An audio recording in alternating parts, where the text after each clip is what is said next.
अस्सलामुअलैकुम स्टूडेंट्स, उम्मीद करता हूँ आप तमाम लोग खैर खैरियत से होंगे और बहुत ज़्यादा बेहतरीन ज़िंदगी गुजार रहे होंगे। स्टूडेंट्स, आज की इस वीडियो में हम बात करने वाले हैं पाकिस्तान नेवी की टेस्ट प्रिपरेशन के हवाले से। जी हाँ, बिल्कुल, हम इसके अनदर पार्ट करेंगे आज की इस वीडियो में और बहुत से 50 MCQs करेंगे हर सब्जेक्ट से देख के, ठीक है। और ये बहुत अच्छा पार्ट होने वाला है। आप तमाम अहम तरीन सवालात इसमें डिस्कस किए जाएंगे, तो आप लाजमी एंड तक वीडियो देखिएगा। वीडियो को लाइक ज़रूर कीजिएगा, चैनल को सब्सक्राइब कीजिएगा। तो बिना टाइम वेस्ट के वीडियो को जल्दी से स्टार्ट करते हैं। फ़िज़िक्स के अहम तरीन सवालों से हम शुरुआत करेंगे। अच्छा जी, तो फर्स्ट क्वेश्चन है, which instrument is use to measure density of liquid. कौन सा जो है इंस्ट्रूमेंट है जो कि यूज़ होता है डेंसिटी ऑफ लिक्विड को मेजर करने के लिए, यानी कि जो लिक्विड की डेंसिटी होती है उसको नापने के लिए कौन सा जो है इंस्ट्रूमेंट होता है। तो वो हमारे पास होता है हाइड्रोमीटर। हमारा ऑप्शन नंबर बी जो है वो हमारा बिल्कुल करेक्ट है, हाइड्रोमीटर, ठीक है। नेक्स्ट क्वेश्चन देखते हैं, the force that opposes motion between to surfaces called. वो फोर्स जो कि मोशन को अपोज करती है दो सरफेसेस के दरमियान, वो कौन सी फोर्स कहलाती है, यानी मोशन को होने से रोकती है। अपोज का मतलब होता है किसी चीज़ से रोकना, तो वो फ्रिक्शनल फोर्स होती है। अब फ्रिक्शन मैंने आपको पहले भी समझाया फिज़िक्स की वीडियो में कि फ्रिक्शन ऐसी फोर्स होती है कि जो मोशन को कंट्रोल कर, मोशन को रोकने की कोशिश करती है। तो ये इसलिए the force that opposes motion between two forces is called frictional force. Option number B हमारा करेक्ट है।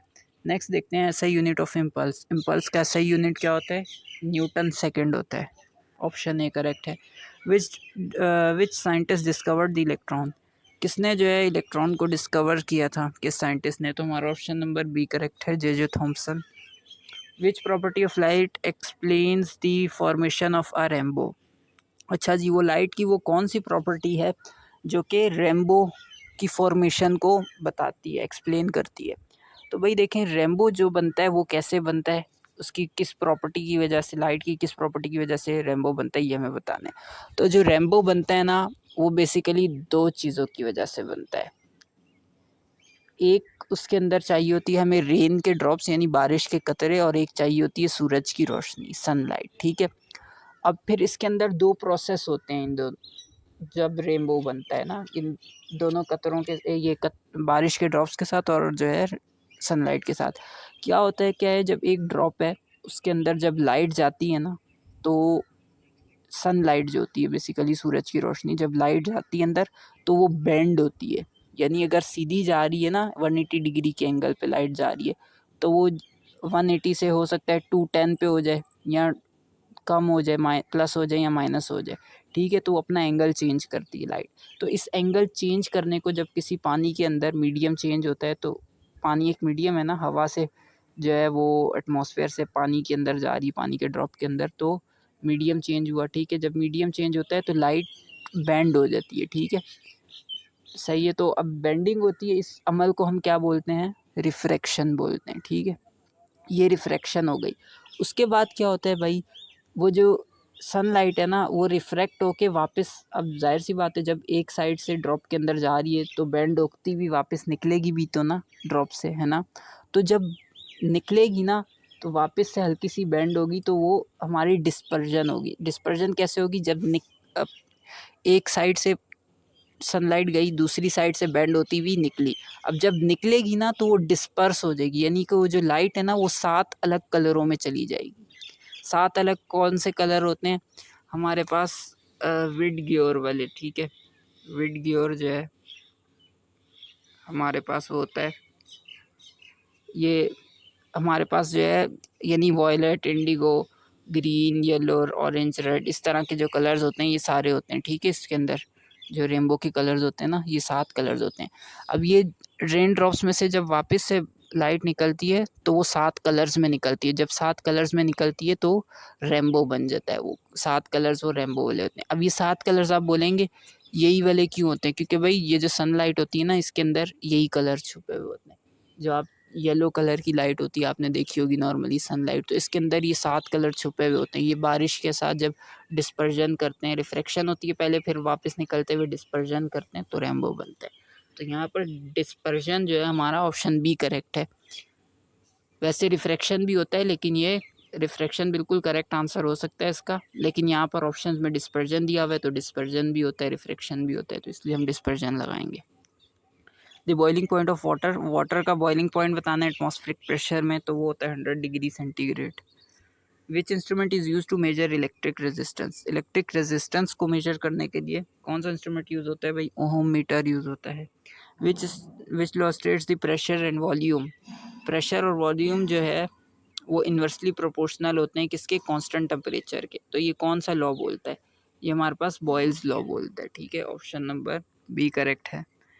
Which type of mirror is use in solar cooker, solar cookers में जो है कौन सा मिरर यूज़ होता है? सोलर कुकर्स होते क्या भी? सोलर कुकर्स वो कुकर्स होते हैं कि जो जिनके ज़रिए से हम खाना बना सकते हैं, मगर उसके लिए कोई गैस वगैरह यूज़ नहीं करते, कोई इलेक्ट्रिसिटी यूज़ नहीं करते। उसके लिए हम सूरज की जो वो होती है ना, एनर्जी होती है, सोलर एनर्जी जो होती है, उसके ज़रिए से हम खाना पकाते हैं।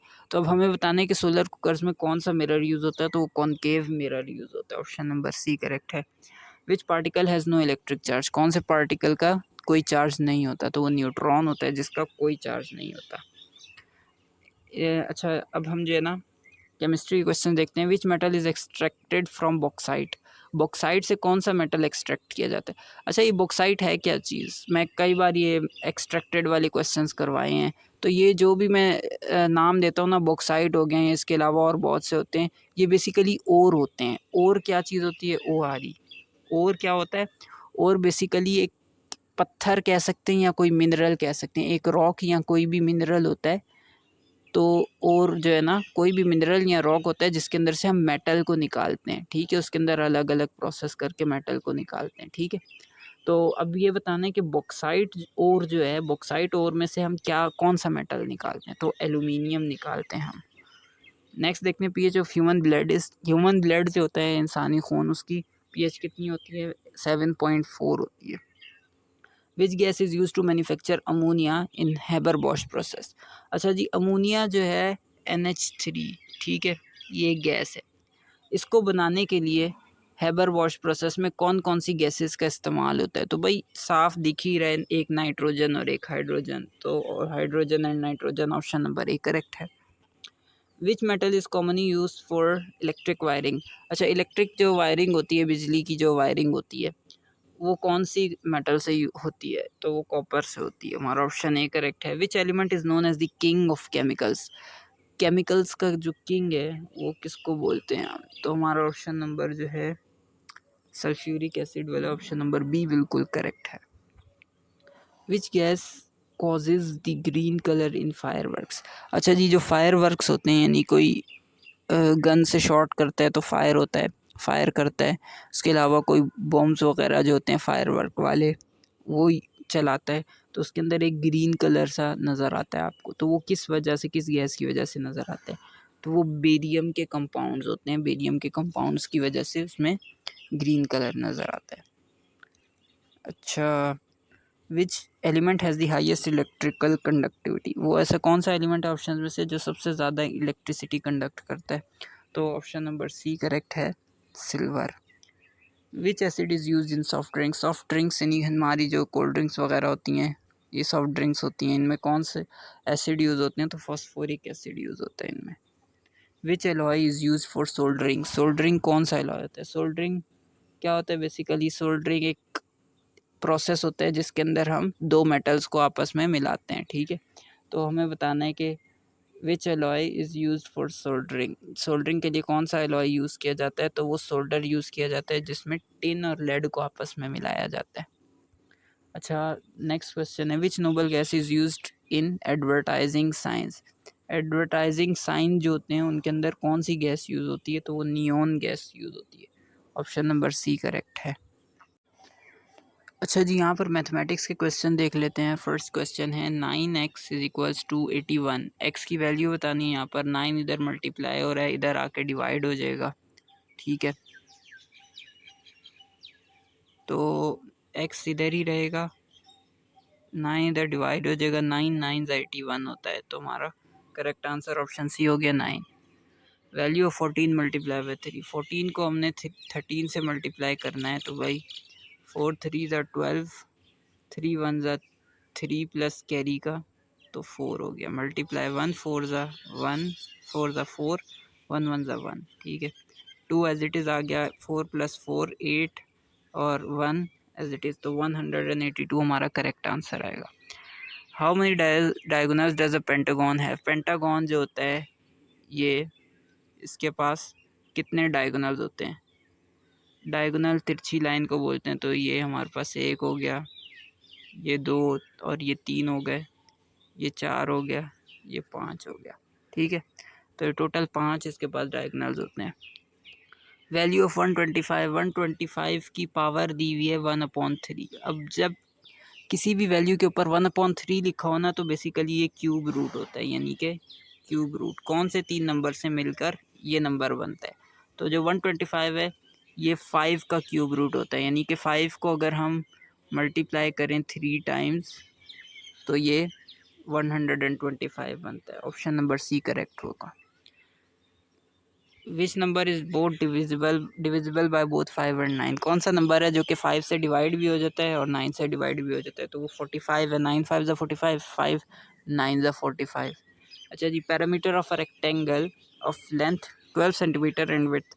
एक रेक्टेंगल है भैया, ठीक है, इसकी जो लेंथ है हमारे पास वो है 12 सेंटीमीटर और जो विड्थ है हमारे पास वो है 8। अब हमने इसका पैरामीटर बताना है, तो पैरामीटर का फॉर्मूला होता है 2 मल्टीप्लाई लेंथ प्लस विड्थ, ठीक है। तो 2 एज इट इज़ आ जाएगा, लेंथ कितनी है 12 प्लस विड्थ है 8, ठीक है। तो ये क्या बन जाएगा हमारे पास, ये हो गया 2, अंदर 12 प्लस 8 कितना होता है 20, 20 को 2 से मल्टीप्लाई करेंगे तो 40। हमारा ऑप्शन नंबर सी जो है करेक्ट आंसर आएगा। Probability of getting an even number on a fair die. अच्छा जी, एक प्रोबेबिलिटी बतानी है। एक डाई जो होता है, यानी डाई जो जिसको हम छिक्का बोलते हैं ना, तो उसके अंदर इवन नंबर आने की प्रोबेबिलिटी क्या है भाई? इवन नंबर कौन से होते हैं? 2 4 6 8 10, इस तरीके के नंबर इवन नंबर्स होते हैं ना। तो अब हमें बताना है इवन नंबर्स आने की प्रोबेबिलिटी क्या है। देखो भाई, एक सेकेंड। तो इवन नंबर्स कैसे आते हैं? डाई जो होता है उसके अंदर 6 नंबर्स आ सकते हैं, 1 2 3 4 5 6, ठीक है। इसमें से इवन नंबर्स कौन से हैं? 2 4 6। इवन नंबर्स कौन से हैं? 2 4 6। यानी कि जो फेवरेबल आउटकम्स हैं, यानी कि जो हमारे इवन नंबर जो आ सकते हैं वो 3 है ना। ये रहे 3, ये 3 नंबर्स हैं फेवरेबल। अब प्रोबेबिलिटी का जो फार्मूला होता है वो होता है फेवरेबल आउटकम और टोटल आउटकम। टोटल आउटकम कितने आ सकते हैं? टोटल आउटकम हमारे पास थे कितने थे? 6, 1 2 3 4 5 6। तो फेवरेबल आउटकम को टोटल आउटकम से डिवाइड कर देंगे 3/6। 3 1 ज़ा 3, 3 2 ज़ा 6, यानी 1/2 हमारा ऑप्शन नंबर सी जो है करेक्ट हो जाएगा। वैल्यू ऑफ 6 की वैल्यू बतानी है। तो भाई 5 का मतलब होता है उससे पीछे जितने भी नंबर हैं उनको आपस में मल्टीप्लाई करा दो। 6 multiply 5 multiply 4 multiply 3 multiply 2 multiply 1, ठीक है। इन सब को आपस में जब मल्टीप्लाई कराएंगे 6 5 ज़ा क्या होता है? 6 5 ज़ा 30 होता है। 34 ज़ा क्या होता है हमारे पास? 34 ज़ा 120 होता है। 120 को 3 से मल्टीप्लाई करेंगे तो क्या होता है हमारे पास? 120 240 360 होता है। 360 को 2 से मल्टीप्लाई करेंगे तो हमारे पास क्या आंसर आता है? 360 को जब हम 2 से मल्टीप्लाई करेंगे 720 को 1 से मल्टीप्लाई करेंगे तो 720, यानी कि इसी तरीके से आंसर आएगा। आप देख लीजिएगा, आप खुद भी कर लीजिएगा। मेरे ख्याल से 720 आता है। आप इनको आपस में मल्टीप्लाई करके आंसर कमेंट में लाजमी बताइएगा। क्वेश्चन नंबर 28 का sum of the angles of hexagon. Hexagon के एंगल्स का सम क्या होता है भाई? तो 720 होता है वो। Which is the smallest prime number. सबसे छोटा प्राइम नंबर कौन सा है? 2।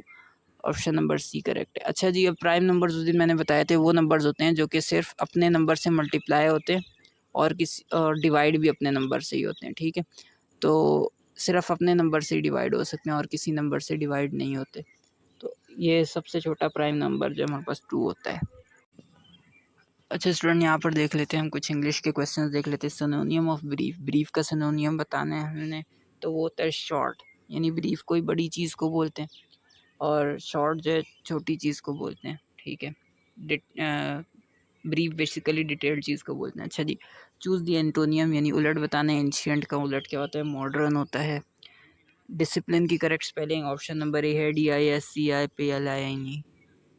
ही is fond dash music, correct preposition put करना है। He is fond of music. To beat around the bush का मतलब बताना है अवॉइड द मेन टॉपिक, यानी मेन टॉपिक जो है उसको इग्नोर कर देना। हु डिज़ाइंस बिल्डिंग, वो जो बिल्डिंग वगैरह डिज़ाइन करते हैं उसको क्या बोलते हैं? आर्किटेक्ट बोलते हैं। Choose the correct sentence, option B correct है। The news is interesting. Choose the synonym of assist, assist का सिनोनियम बताना है तो वो हेल्प करना होता है, असिस्ट करना। Look after means, look after का मतलब बताना है टू टेक केयर ऑफ, किसी का ख्याल रखना। अपोजिट ऑफ एक्सपैंड, एक्सपैंड का उलट बताना है तो होता है रिड्यूस, ठीक है। अच्छा जी, अब जीके के क्वेश्चंस देखते हैं। Pakistan navy dockyard, Pakistan navy का डॉकयार्ड कहाँ पर है भाई? कराची में है। अच्छा जी, highest mountain pass in Pakistan, Pakistan में हाईएस्ट माउंटेन पास कौन सा है? Khunjerab pass. Which river joins the Indus river near Mithankot, वो ऐसा कौन सा रिवर है जो कि ज्वाइन करता है इंडस रिवर को मिठनकोट के करीब? वो है पंजनाद रिवर, ठीक है। अच्छा जी, विच सूर्य is also called the protector, अच्छा कौन सी सूरत है जिसको द प्रोटेक्टर कहा जाता है? सूर्य अल मुल्क। ये सोने से पहले लाजमी पढ़ते हैं, आप सल्लल्लाहु अलैहि वसल्लम ने बोला हुआ है, हदीस है। अच्छा जी, the first Muslim naval commander was हज़रत मुआविया, पहले जो नेवी के कमांडर थे वो कौन थे? मुसलमान जो थे वो हज़रत मुआविया थे। Which Pakistani organisation is responsible for maritime law enforcement, वो है यानी कि पाकिस्तान मैरीटाइम सिक्योरिटी एजेंसी। यानी पूछा क्या हुआ है कि कौन सी ऐसी ऑर्गेनाइजेशन है जो कि मैरीटाइम लॉ इन्फोर्समेंट के लिए ज़िम्मेदार है, तो वो है Pakistan maritime security agency. Which country has the longest coast line in the world, सबसे ज़्यादा बड़ी कोस्ट लाइन किस कंट्री की है? कनाडा की। अच्छा जी, नेशनल फ्रूट ऑफ पाकिस्तान कौन सा है भाई? कौमी फल मैंगो है। बैटल ऑफ यरमूक किसके खिलाफ ये लड़ी गई थी? तो वो रोमन्स के खिलाफ लड़ी गई थी। गेट वे ऑफ बलूचिस्तान यानी बलूचिस्तान में जाने का जो रास्ता है वो कौन सा है? तो वो Sibi, option number D correct है। तो अच्छा स्टूडेंट, आज की इस वीडियो में इतने ही क्वेश्चंस थे। उम्मीद करता हूँ वीडियो पसंद आई होगी। पसंद आए ज़रूर से लाइक करें, चैनल सब्सक्राइब करें, फ्रेंड्स के साथ शेयर करें। Thank you very much for watching this video till the end. Allah.